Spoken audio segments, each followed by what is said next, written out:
Ho ho ho ho! Hello everyone, I am Santa Cord, and I thought I'd do a little bit of a different video for being the end of the year and being, Christmas, and everybody's making lists of what they want for Christmas and stuff like that. And if you celebrate other holidays, I'm sure you're doing a whole lot of stuff along with that. I personally celebrate Christmas, so that's why Christmas. So I thought I would make a little bit of a different video. And this won't probably come off too often. This is just something I wanted to try, something I thought would be kind of fun to do. But I'm going to list my top 10 anticipated games for 2018. These are games that I'm looking forward to a lot, that really intrigue me, that I want to play the crap out of. So we're going to start with number 10, which is going to be a game called Skull and Bones. And what this looks like is basically Assassin's Creed Black Flag, but without the Assassin's part. It's basically a... Oh, okay. So, it looks really fun. I really like the idea of it being, a pirate game. Sailing. I love the idea of those type of ships and stuff like that, sailing and stuff like that. I love sea shanties, so hopefully we get some of that like we did in Assassin's Creed. And I'm just looking forward to it in general. So that's number 10. Number 9 is a game called The Code Vein, and it's an interesting one to say the least. It's like RPG-esque, dystopian future with like vampires and all kinds of stuff.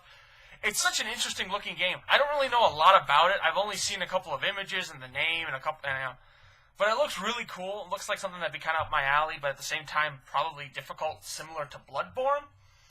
And I'm not trying to compare the two. I'm just like, the idea of it sounds like it's going to be tough. Like it's one of those going to be harder RPG games.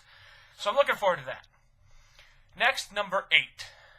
Number 8 is Final Fantasy VII Remake. And this is partially because I never played the original Final Fantasy VII.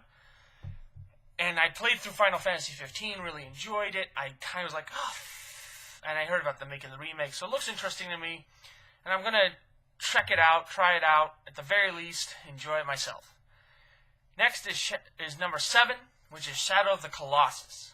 Shadow of the Colossus, same thing with kind of Final Fantasy VII. I never got to play it when it came out, because at the time I was only just getting into PlayStation 2, and I was playing more, Jack and Daxter, I was playing stuff like that. Something like that, I missed it, So I'm looking forward to it. I'm hoping to have a PlayStation 4 Pro by then, so I can play it in the highest graphics possible,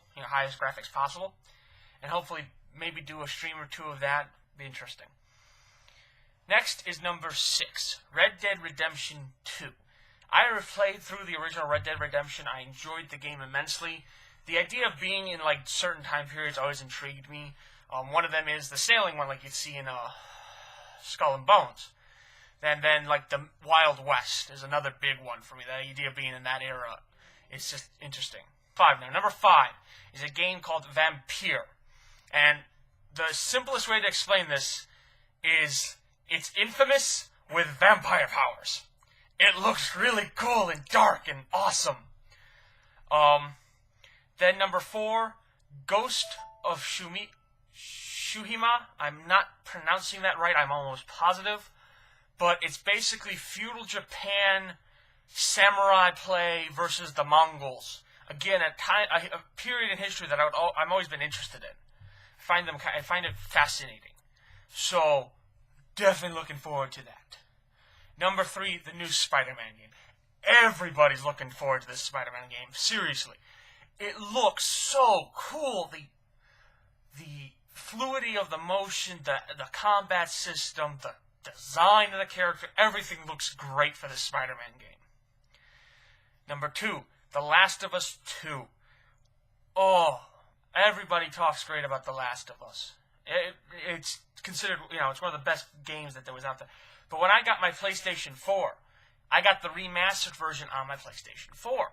I had actually kind of ignored it before.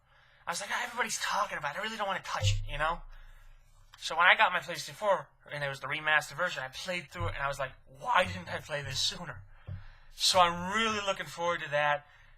Everything that they've shown has been intriguing. I'm not going to give a lot of details here, because if you want to learn about it, you can, but I want to leave as much about the game of mystery as I can, so I haven't done super research on it. And finally, my number one game is God of War. The reason being, it is one of my favorite series of all time. It really is. I've played through 1, 2, and 3 of the God of War games religiously. When I had those games, nothing else went into the PlayStation. Nothing. I didn't give a crap. That was the only game I was playing until I beat it. Then I put in 2, and I would beat it. And then put in 3, and then I beat it. So I was like, oh, I want more God of War. Now I finally get some. And it's in my favorite mythological pantheon. I love Norse mythology. More than Greek, more than Egyptian. I love Norse mythology. The idea of Odin, Thor, and Loki being able to fight with them or against them, oh, I'm happy. So yeah, that's my top 10 list. If you are in with me on those, cool. If not, let me know what games you would like to see and you're waiting for in 2018. But other than that, I hope you liked it. If you want to leave me those comments down below, please do. And if you want to subscribe, please do. But other than that, thank you all very much for watching. Have a happy holidays and have a good night and good morning wherever you are.